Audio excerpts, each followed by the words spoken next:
Bonjour et bienvenue, je suis Arnaud, le créateur de Wa.net et dans cette vidéo, je vais vous faire la démonstration de la personnalisation de ce modèle de carte de vœux virtuelle entreprise qui s'appelle donc Start en 4 ou 5 minutes. Alors comme pour tous les modèles présents au catalogue, je vous propose une mise en page prédéfinie avec des éléments fictifs déjà intégrés dans la carte et qu'il suffit donc d'éditer ou de remplacer. On va tout de suite commencer par le logo, je vais cliquer sur l'image fictive qu'il symbolise, puis sur l'icône poubelle pour la supprimer. Et puis je vais remonter dans la barre d'action d'ajout d'éléments, cliquer sur le bouton Ajout logo pour parcourir mon disque dur et sélectionner le logo que je désire intégrer. Je vais prendre celui-ci. Il s'intègre automatiquement au centre de la carte. Je clique dessus pour le sélectionner. Je clique et je maintiens le clic sur la flèche d'étirement et je déplace ma souris pour le redimensionner.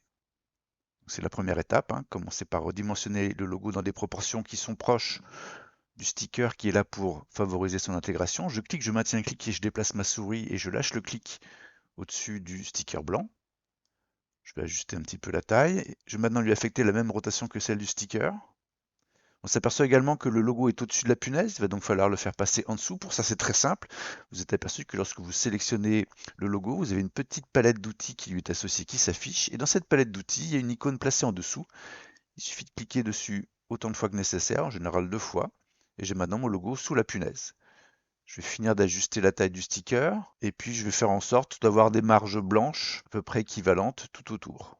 Si jamais vous aviez un logo dans un format vertical, il suffirait tout simplement d'affecter une rotation à 90 degrés du sticker et puis vous ajustez ses proportions. Et si ça ne convenait toujours pas, vous pourriez très bien aller dans la galerie d'images, dans la catégorie sticker post-it et vous sélectionnez un sticker dont les proportions sont proches de celles de votre logo. En l'occurrence ici, je vais reprendre un sticker pardon, de cette taille-là, je le fais passer en dessous de tous les éléments, je lui affecte une rotation pour accentuer l'effet de montage, et puis je vais maintenant ajuster sa taille, avec toujours le même principe, essayer d'avoir des marges blanches, plus ou moins équivalentes, tout autour. Voilà, on va maintenant passer au message de vœux. Je vais cliquer sur le texte présent par défaut, et puis je vais vous montrer comment éditer ce texte. La première solution, c'est double-cliquer dans le bloc texte, sélectionner le texte présent, et puis tout simplement taper le message de vœux désiré. Par exemple, je vous souhaite une belle année. Là, je vais taper sur la touche Entrée de mon clavier pour passer à une suivante. 2026, pleine de projets et de satisfaction, par exemple. Alors, si jamais vous étiez en panne d'idées pour votre message de vœux, j'ai rédigé pour chacun des modèles présents au catalogue une série de messages qui sont présents dans l'onglet Exemple de message. Et puis, s'il y a un message de vœux qui vous plaît, mais il suffit tout simplement de le sélectionner, de faire un CTRL-C. Puis je vais maintenant vous montrer la deuxième façon d'éditer un bloc texte. Vous êtes aperçu, comme pour le logo, que vous avez une petite palette d'outils qui s'affiche quand vous sélectionnez le bloc texte. Et dans cette palette d'outils, il y a un bouton éditer qui ouvre un éditeur tout simple. Là, je vais sélectionner le texte présent et je vais faire un CTRL-V ou pomme V pour coller le texte que j'ai précédemment copié, comme ceci. Après, il ne me reste plus qu'à le repositionner et puis à ajuster les alignements. On a un deuxième bloc texte, nom et prénom, il suffit qu'il s'édite exactement de la même façon que le message de vœux, mais qui est destiné tout simplement à saisir vos prénoms et noms. Je vais volontairement le supprimer pour vous montrer comment on ajoute un bloc texte. Donc je clique sur l'icône poubelle, je remonte dans la barre d'action d'ajout d'éléments et je clique sur le bouton Ajout texte. Et là, je vais ressaisir ce coup-ci directement mes prénoms et noms. Le bloc texte apparaît au centre de l'image. On va maintenant lui affecter les mêmes caractéristiques de police que celles du message de vœux. Alors ici, il n'y a pas grand chose à faire puisque c'est déjà la railway. Mais sinon, le principe, ce serait d'identifier ici la railway en taille 17 qui est dans un gris très foncé. Ici, on revient sur le bloc texte. Si jamais c'est pas la bonne police, eh bien, il suffit tout simplement de faire dérouler toute la liste des polices. Railway, on a dit en taille 17. Donc là, je peux ajuster la taille de la signature. Et dans un gris foncé, c'est déjà le cas ici, comme ceci. Et puis je n'ai plus qu'à positionner mon bloc texte en alignement fer à droite du message. Voilà, à ce stade, il ne me reste plus qu'à éditer les coordonnées. Si je ne désire pas de coordonnées, tout simplement je clique sur les codes poubelles pour les supprimer. Sinon, ça s'édite exactement de la même façon que les autres blocs texte. Donc je vais taper ma raison sociale, mon adresse postale, et puis enfin mon téléphone.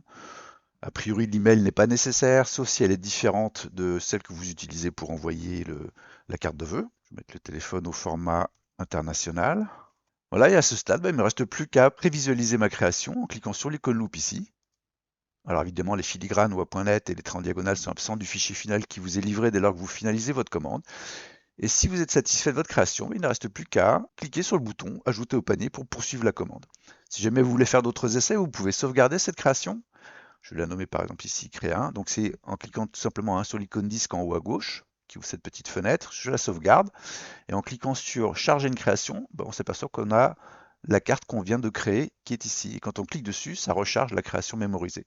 Je vais fermer ça, puis maintenant je peux tout simplement faire des modifications. Je pourrais par exemple partir du principe que peut-être que j'ai un logo à fond transparent. Donc dans ce cas-là, alors je vais en télécharger un pour l'exemple.